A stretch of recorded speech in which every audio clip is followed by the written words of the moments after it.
Hi everyone, welcome to YouTube channel. ಮುದ್ದು ಸೊಸೆ ಸಂಚಿಕೆ ಏನಾಗುತ್ತಂತ ನೋಡ್ಕೊಂಬರೋಣ ಬನ್ನಿ. ಸಂಚಿಕೆ ಶುರುವಿನಲ್ಲಿ ಶಿವರಾಮೇಗೌಡರು ಆ ಕಡೆ ಈ ಕಡೆ ಭದ್ರ ಬಂದಿದ್ದಾನೇನೋ ಅಂತ ನೋಡ್ತಾ ಇರ್ತಾರೆ. ಆ ಟೈಮಲ್ಲಿ ಮೌನ ಹೇಳ್ತಾಳೆ, ರೀ ಯಾರನ್ನೋ ಹುಡುಕ್ತಾ ಇರೋ ಹಾಗಿದೆ, ನಿಮ್ಮ ಕಣ್ಣು ಯಾರೋ ಹುಡುಕ್ತಾ ಇದೆ, ಹೇಳಿ ಏನಾಗಿದೆ, ಯಾಕೆ ಹಾಗಿದ್ದೀರಾ ಹೇಳ್ರಿ ಅಂತ ಕೇಳಿದಾಗ ಶಿವರಾಮೇಗೌಡರು ಹೇಳ್ತಾರೆ, ಮೌನ ಎಲ್ರನ್ನೂ ಊಟಕ್ಕೆ ಕರಿ ಅಂತ ಅನ್ನಲ್ಲ, ಬಂದಿದ್ದಾರಾ ಅಂತ ಕೇಳಿದಾಗ ಈಶ್ವರಿ ಹೇಳ್ತಾಳೆ, ಎಲ್ಲರೂ ಬಂದಿದ್ದಾರೆ ಬಾವ, ಸುಭಾಷ್ ಒಬ್ಬನು ಬರೋನಿದ್ದಾನೆ, ನೋಡಿ ಬಂದ್ಬಿಟ್ಟ ಅಂತ ಹೇಳ್ತಾಳೆ. ಆಗ ಮತ್ತೆ ಮೌನವಾಗಿ ಬಿಡ್ತಾರೆ ಶಿವರಾಮೇಗೌಡರು. ಆ ಕಡೆ ಈ ಕಡೆ ನೋಡ್ತಾ ಇರ್ತಾರೆ. ಆಗ ಮೌನ ಮನಸ್ಸೊಳಗೆ ಅನ್ಕೊತಾಳೆ, ದಿನ ಇರೋಂಗೆ ಇಲ್ವಲ್ಲ ಇವರು, ಯಾವಾಗಲೂ ಕೋಪದಲ್ಲಿರೋರು ಇವತ್ತು ನಿರಾಳವಾಗಿದ್ದಾರಲ್ಲ, ಯಾಕೆ ಹೀಗಿದ್ದಾರೆ ಅಂತ ಮತ್ತೆ ಕೇಳ್ತಾಳೆ. ಅಷ್ಟರಲ್ಲಿ ಕ್ವಾಟ್ಲೆ ಹೇಳ್ತಾನೆ, ಎಲ್ಲರೂ ಬಂದಿದ್ದಾರೆ, ಅಣ್ತಮ್ಮ ಒಬ್ಬನು ಬರಲಿಲ್ಲ, ನಾನು ಹೋಗಿ ಕರ್ಕೊಂಬರ್ತೀನಿ ಅಣ್ತಮ್ಮನ ಊಟಕ್ಕೆ ಅಂತ ಹೇಳಿ ಅಲ್ಲಿಂದ ಹೊರಟ್ಬಿಡ್ತಾನೆ. ಆಗ ಮೌನ ಮನಸ್ಸೊಳಗೆ ಅನ್ಕೊಂತಾಳೆ, ದೇವ್ರೇ, ಅಪ್ಪ ಮಗ ಕೊನೆಗೂ ಒಂದಾದರೂ ಅನಿಸುತ್ತೆ, ಅಪ್ಪ ಯಾರ ಕಣ್ಣು ಬೀಳದೇ ಇರೋ ಹಾಗೆ ನೀನು ನೋಡ್ಕೊಳಪ್ಪ ಅಂತ ದೇವ್ರ ಹತ್ರ ಬೇಡ್ಕೊತಾಳೆ. ಈ ಕಡೆ ಚಿತ್ರ ಈಶ್ವರ್ಗೆ ಹೇಳ್ತಾಳೆ, ಅವ್ವ, ತಂದೆ ಮಗ ಒಂದಾಗಬಾರ್ದು, ಪರ್ಮನೆಂಟಾಗಿ ದೂರ ಆಗಬೇಕು ಅಂತ ನಾವೇನೆಲ್ಲ ಪ್ರಯತ್ನ ಪಟ್ಟರು ಅವರೇನೋ ಒಂದಾಗೋದ್ರಲ್ಲಿ ಇದ್ದಾರೆ, ಏನವ ಇದಕ್ಕೆ ಮಾಡೋದು ಅಂತ ಹೇಳಿದಾಗ ನೋಡೋಣ ಇರೇ ಅದೇನಾಗುತ್ತೆ ಅಂತ ಈಶ್ವರಿ ಹೇಳ್ತಾಳೆ. ಈ ಕಡೆ ಭದ್ರ ಯೋಚನೆ ಮಾಡಿಕೊಂಡು ಸುಮ್ಮನೆ ನಿಂತಿರ್ತಾನೆ. ಅಷ್ಟರಲ್ಲಿ ಕ್ವಾಟ್ಲೆ ಅಲ್ಲಿಗೆ ಬರ್ತಾನೆ. ಅಣ್ತಮ್ಮ ಬಾ ತಿಂಡಿ ತಿನ್ನೋಕೆ ಹೋಗೋಣ ಅಂತ ಕರೀತಾನೆ ಕ್ವಾಟ್ಲೆ. ಆಗ ಭದ್ರ ಹೇಳ್ತಾನೆ, ಲೇ ಕ್ವಾಟ್ಲೆ, ನಂದು ಈಗಲೇ ಮನಸ್ಸು ಸರಿ ಇಲ್ಲ, ಅದರಲ್ಲಿ ನೀನು ಬಂದು ಬೇರೆ ಕರಿತಾ ಇದೆಯಾ, ನಾನು ಬರೋಕ್ಕಿಲ್ಲ ಹೋಗು ಅಂತ ಭದ್ರ ಹೇಳ್ತಾನೆ. ಅಣ್ತಮ್ಮ, ನಿನಗೆ ಯಾರು ಕರೆದಿದ್ದಾರಂತ ಗೊತ್ತಾದ್ರೆ ನೀನು ಎಷ್ಟು ಖುಷಿ ಪಡ್ತೀಯ ಗೊತ್ತಾ ಅಂತ ಹೇಳಿದಾಗ ಭದ್ರ ಹೇಳ್ತಾನೆ, ಯಾರು ಕರೆದ್ರೂ ಅಷ್ಟೇ, ನಾನು ಬರೋಕ್ಕಿಲ್ಲ, ನೀನು ಹೋಗು, ನನ್ನ ಮನಸ್ಸು ಸರಿ ಇಲ್ಲ ಅಂತ ಹೇಳ್ತಾನೆ.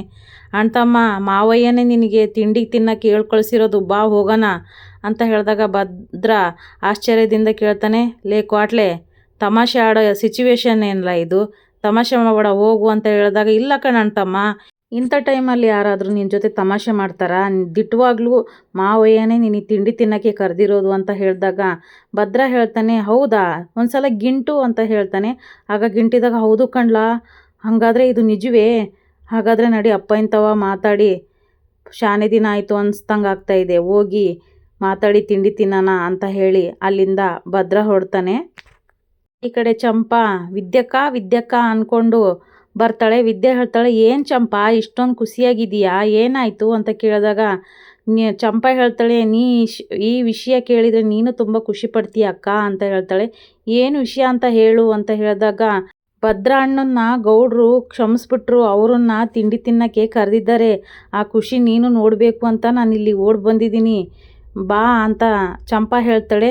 ಹೌದಾ ಚಂಪಾ, ನನಗೆ ಈ ವಿಷಯ ಕೇಳಿ ಎಷ್ಟು ಖುಷಿ ಆಯಿತು ಗೊತ್ತೇ, ಇದಕ್ಕಿಂತ ಮುಂಚೆ ದೇವ್ರ ಹತ್ರ ಬೇಡ್ಕೊತಾನೆ ಇದ್ದೆ, ಅಪ್ಪ ಮಗ ಬೇಗ ಒಂದಾಗಬೇಕು ದೇವ್ರೆ ಅಂತ ಈ ಟೈಮ್ಗೋಸ್ಕರ ಕಾಯ್ತಾ ಇದ್ದೆ, ಸರಿ ನೋಡಿ ಹೋಗುವ ನೋಡೋಣ ಅಂತ ಹೇಳಿ ಅಲ್ಲಿಂದ ಚಂಪಾನೂ ವಿದ್ಯಾನೂ ಅಲ್ಲಿಂದ ಹೊರಡ್ತಾರೆ. ಈ ಕಡೆ ಭದ್ರ ತಿಂಡಿ ತಿನ್ನೋಣ ಅಂತ ಡೈನಿಂಗ್ ಟೇಬಲ್ ಹತ್ರ ಬಂದಾಗ ಅವ್ರ ಅಪ್ಪನ ನೋಡಿಬಿಟ್ಟು ಸೈಲೆಂಟಾಗಿ ನಿಂತ್ಬಿಡ್ತಾನೆ. ಆಗ ಗೋವಿಂದ ಹೇಳ್ತಾನೆ, ಮಗನೇ ಯಾಕೆ ಹಂಗೆ ನಿಂತಿದೀಯಾ, ಬಾ ಕೂತ್ಕೋ ಅಂತ ಹೇಳ್ತಾರೆ. ಆದರೂ ಅವನು ಸುಮ್ಮನೆ ಸೈಲೆಂಟಾಗಿ ನಿಂತ್ಬಿಡ್ತಾನೆ. ಆಗ ಶಿವರಾಮೇಗೌಡರು ಹೇಳ್ತಾರೆ ಕೂತ್ಕೋ ಅಂತ ಹೇಳಿ. ಆಗ ಕೂತ್ಕೊತಾನೆ ತಿಂಡಿ ತಿನ್ನೋಕ್ಕೆ ಅಂತ. ಇದನ್ನೆಲ್ಲ ನೋಡಿದ ವಿದ್ಯಾ ಹೊರಗಡೆಯಿಂದ ಖುಷಿ ಪಡ್ತಾ ಇರ್ತಾಳೆ. ಆಗ ಎಲ್ರಿಗೂ ತಿಂಡಿ ಬಡಿಸ್ತಾರೆ. ಆಗ ಶಿವರಾಮೇಗೌಡರು ಹೇಳ್ತಾರೆ, ಏನಿದು ಹೋಟೆಲ್ ತಿಂಡಿ ಇದ್ದಾಗಿದೆಯಲ್ಲ ಅಂತ ಕೇಳಿದಾಗ ಈಶ್ವರಿ ಹೇಳ್ತಾಳೆ, ಭಾವ ಇವತ್ತು ಮಾಡಿರೋ ಅಡುಗೆಯಲ್ಲಿ ಹಲ್ಲಿ ಬಿದ್ದುಬಿಡ್ತು, ಈಗ ಅಡುಗೆ ಮಾಡೋಕೆ ಹೋದರೆ ತುಂಬ ಲೇಟ್ ಆಗುತ್ತೆ ಅಂಥೇಳಿ ಹೊರಗಡೆಯಿಂದ ತರಿಸಿದೆ ಭಾವ ಅಂತ ಹೇಳಿದಾಗ ಶಿವರಾಮೇಗೌಡರು ಹೇಳ್ತಾರೆ, ಸರಿ ಆಯಿತು ಬಿಡು ಪರವಾಗಿಲ್ಲ ಅಂತ ತಿನ್ನೋಕ್ಕೆ ಶುರು ಮಾಡ್ತಾರೆ. ಆಗ ಕ್ವಾಟ್ಲೆ ಹೇಳ್ತಾನೆ, ಅಣ್ತಮ್ಮ ಮಾವಯ್ಯನೂ ನೀನೂ ತಿಂದು 2-3 ದಿನ ಆಯಿತು, ಹೊಟ್ಟೆ ತುಂಬ ಊಟ ಮಾಡು ಅಂತ ಹೇಳಿದಾಗ ಶಿವರಾಮೇಗೌಡರು, ತಮಾಷೆ ಮಾಡಬೇಡ ಊಟ ಮಾಡು ಅಂತ ಹೇಳ್ತಾರೆ. ಆಗ ಶಿವರಾಮೇಗೌಡರು ಹೇಳ್ತಾರೆ ತಿಂಡಿ ತಿಂದ್ಬಿಟ್ಟು, ಇದೇನು ಗೋವಿಂದ, ನಾವು ಡೈಲಿ ತಿಂತೀವಲ್ಲ ಅದೇ ಥರ ತಿಂಡಿ ಇದೆಯಲ್ಲ ಅಂತ ಹೇಳಿದಾಗ ಗೋವಿಂದ ಹೇಳ್ತಾನೆ, ಹೌದು ಅಣ್ಣಯ್ಯ ಅಂತ. ಆಗ ಈಶ್ವರಿಗೆ ಶಿವರಾಮೇಗೌಡರು ಹೇಳ್ತಾರೆ, ಈಶ್ವರಿ ಎಲ್ಲಿಂದ ತರಿಸಿದೆ ನೀನು ಈ ತಿಂಡಿ ಅಂತ ಹೇಳಿದಾಗ ನನಗೆ ಗೊತ್ತಿಲ್ಲ, ಶುಭಾಷ ಆ ಲೆಕ್ಕಾಚಾರಕ್ಕೆ ಫೋನ್ ಮಾಡಪ್ಪ ಅಂತ ಹೇಳ್ತಾಳೆ.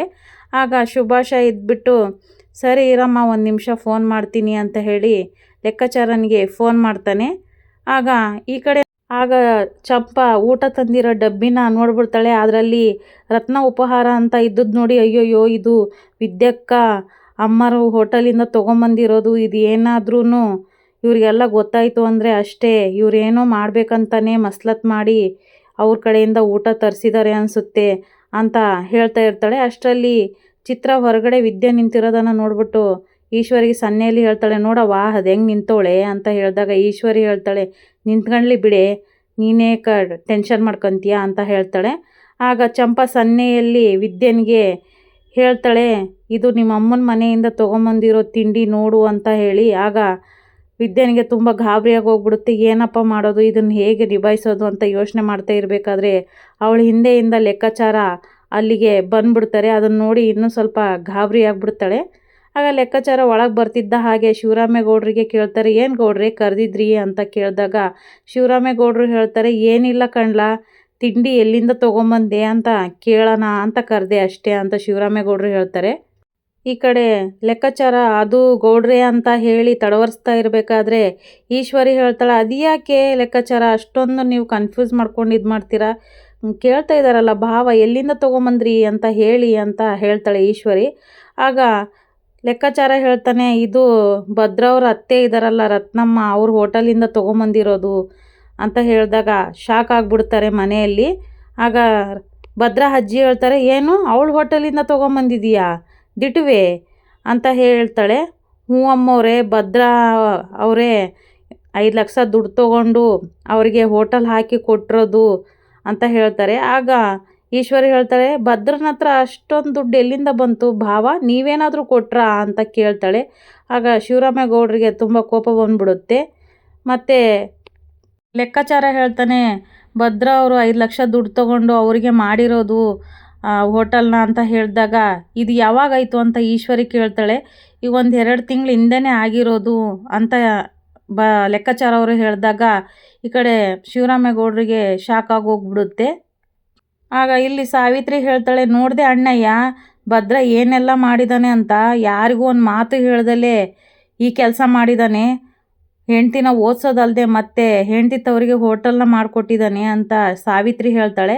ಆಗ ವಿನಂತಿ ಕೂಡ ಹೇಳ್ತಾಳೆ, ಕೆದಕಿದಷ್ಟು ಜಾಸ್ತಿನೇ ಬರ್ತಾ ಇದೆಯಲ್ಲ, ಮತ್ತೇನಾದರೂ ವಿಷಯ ಮುಚ್ಚಿಟ್ಟಿದ್ದೀರಾ ಹೆಂಗೆ ಅಂತ ಹೇಳಿದಾಗ ಮೌನ ಹೇಳ್ತಾಳೆ, ನೀವಿಬ್ಬರು ಸ್ವಲ್ಪ ಸುಮ್ಮನೆ ಇರ್ತೀರಾ, ಭದ್ರ ಕಾರಣ ಇಲ್ದಲೆ ಏನು ಮಾಡೋಕ್ಕೋಗೋದಿಲ್ಲ, ಸುಮ್ಮನಿರಿ ನೀವು ಅಂತ ಅವ್ರನ್ನ ಗದ್ರ ಹಾಕ್ತಾಳೆ. ಅಷ್ಟರಲ್ಲಿ ಈಶ್ವರಿ ಮೌನ ಬಾಯಿ ಮುಚ್ಚಿಸ್ಬೇಕು ಅಂತ ಹೇಳಿ, ಅಲ್ಲ ಅಕ್ಕ, ಈಗ ಭದ್ರ ಮಾಡಿದ್ನ ಸರಿ ಅಂತ ಹೆಂಗೆ ಹೇಳ್ತೀರಿ, ನನ್ನ ಮಗ ಏನಾದರೂ ಶುಭ ಸಂಗ್ ಮಾಡಿದರೆ ನಾವು ಸುಮ್ಮನೆ ಇರ್ತಿದ್ವಾ, ಅವನಿಗೊಂದು ನ್ಯಾಯ ನಮಗೊಂದು ನ್ಯಾಯವೇ ಅಂತ ಕೇಳ್ತಾಳೆ.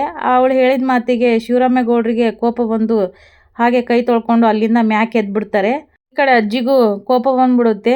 ಕೈ ತೊಳ್ಕೊಂಬಿಟ್ಟು ಅವಳದು ಊಟ ಅಂದರೆ ನಾನು ಮುಡ್ತಾನೆ ಇರಲಿಲ್ಲ ಅಂತ ಹೇಳಿ ಕೈ ತೊಳ್ಕೊಂಬಿಡ್ತಾರೆ. ಅಷ್ಟರಲ್ಲಿ ಇದನ್ನೆಲ್ಲ ನೋಡಿದ ವಿದ್ಯೆನಿಗೆ ಬೇಜಾರು ಅನಿಸುತ್ತೆ. ಹಾಗೆ ಬಾಯಿ ಮೇಲೆ ಬೆಳ್ಳಿಟ್ಕೊಂಡ್ಬಿಡ್ತಾಳೆ ಶಾಕ್ ಆಗಿಬಿಟ್ಟು. ಆಗ ಭದ್ರೇಗೌಡರು ಎದ್ದಾಗ ಅಪ್ಪಯ್ಯ ಅಂತ ಹೇಳ್ತಾನೆ, ನೀನು ಮಾತಾಡಬೇಡ, ನೀನು ಸುಮ್ಮನೆ ಇರು ಅಂತ ಹೇಳಿ ಅವನ ಮೇಲೆ ಕೋಪ ಮಾಡ್ಕೊತಾರೆ. ಇನ್ನೂ ಎಷ್ಟೆಲ್ಲ ವಿಷಯ ಮುಚ್ಚಿಟ್ಟಿದೆಯಾ, ಈ ಥರ ದಿನ ಸಾಯಿಸೋ ಬದಲು ಒಂದೇ ಸಲಿಗೆ ನನಗೆ ಕತ್ತಿಸಿಗೆ ಸಾಯಿಸಿದ್ರೆ ಒಂದೇಟಿಗೆ ಸತ್ತೋಗ್ಬಿಡ್ತಿದ್ನಲ್ಲ ಅಂತ ಹೇಳಿದಾಗ ಈ ಕಡೆ ಗೋವಿಂದ ಹೇಳ್ತಾನೆ, ಅಣ್ಣ ಹಾಗೆಲ್ಲ ಯಾಕೆ ಮಾತಾಡ್ತೀಯ, ಹಾಗೆಲ್ಲ ಮಾತಾಡಬೇಡ ಅಂತ ಹೇಳಿದಾಗ ಇನ್ನೇನೋ ಮಾಡೋದು, ಇವನು ಮಾಡಿ ಸರಿವೇ, ನಂಬಿಕೆಗೆ ದ್ರೋಹ ಮಾಡಿಬಿಟ್ನಲ್ಲ ಇವನು, ನನ್ನ ಮಗ ಅಂತ ಎತ್ತಿ ಮೆರೆಸಿರೋದಕ್ಕೆ ನನಗೆ ಮೋಸ ಮಾಡಿಬಿಟ್ಟ, ಇಂಥ ವಿಷಯಗಳು ಇನ್ನೂ ಎಷ್ಟು ಮುಚ್ಚಿಟ್ಟಿದೀಯಾ ಅಂತ ಅವನ್ನ ಬೈಯೋಕ್ಕೆ ಶುರು ಮಾಡ್ತಾರೆ. ಎಲ್ರಿಗೂ ಇವತ್ತೇ ಒಂದು ವಿಷಯ ಹೇಳ್ತಾ ಇದ್ದೀನಿ, ಕೇಳಿಸ್ಕೊಳ್ರಿ, ಇನ್ಮೇಲೆ ಇವನು ನನ್ನ ಮಗನೇ ಅಲ್ಲ, ನಾನು ಇವನ್ನ ಯಾವತ್ತೂ ಕ್ಷಮಿಸೋಕ್ಕಿಲ್ಲ ಅಂತ ಹೇಳಿ ಕೋಪ ಮಾಡಿಕೊಂಡು ಅಲ್ಲಿಂದ ಶಿವರಾಮೇಗೌಡರು ಹೊರಟು ಬಿಡ್ತಾರೆ.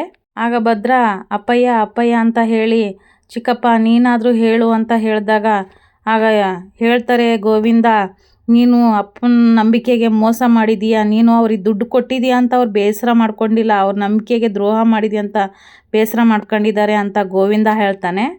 ಭದ್ರ ಅಜ್ಜಿ ಹೇಳ್ತಾಳೆ, ಭದ್ರ ಯಾಕೋ ಹಿಂಗೆ ಮಾಡಿದೆ, ನೀನು ನನ್ನ ಮಗನ ಹೊಟ್ಟೆಲಿ ಹುಟ್ಟಿದ್ದು ನಿಜನೇನೋ, ಅವ್ರಿಗೆಲ್ಲ ಆ ಥರ ಮಾಡ್ತೀಯಲ್ಲ, ನಂಬಿಕೆಗೆ ದ್ರೋಹ ಮಾಡ್ತೀಯಲ್ಲ, ಇದು ಸರಿ ಅನಿಸುತ್ತೇನೋ ನಿನಗೆ ಅಂತ ಹೇಳ್ತಾಳೆ. ಅಷ್ಟರಲ್ಲಿ ಈಶ್ವರಿ ಹೇಳ್ತಾಳೆ, ನಮ್ಮ ಭದ್ರ ಹಿಂಗೆ ಮಾಡ್ತಾನಂತ ನಾನು ಅಂದ್ಕೊಂಡಿರಲಿಲ್ಲ, ಯಾಕೋ ಭದ್ರ ಹಿಂಗೆ ಮಾಡೋಕ್ಕೆ ಹೋದೆ ಅಂತ ಅವನ್ನ ಬೈಯೋಕ್ಕೆ ಶುರು ಮಾಡ್ತಾರೆ ಮನೆಯವರೆಲ್ಲ.